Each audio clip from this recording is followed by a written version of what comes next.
Assalomu alaykum do'stlar. Bu darsimizda sizlar bilan Total Commander dasturida ma'lumotlarni, papkalarni nomini o'z qayta nomlashni ko'rib chiqamiz. Buning uchun kerakli hujjat ustiga chap tarafini tishqonchani bosib olamiz va o'ng tarafini bosish orqali keyingi oyna hosil bo'ladi. Preminovat yozuvi bor.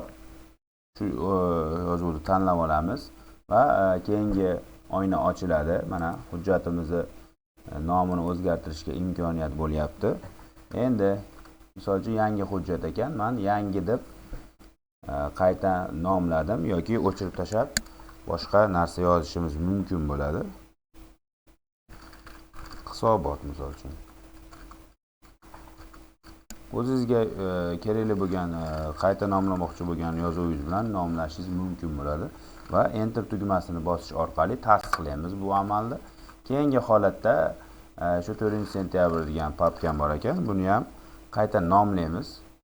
Yana preminovat va buni rasm yoki rasmlar deb enter tugmasini bosish orqali qayta nomlashimiz mumkin bo'ladi.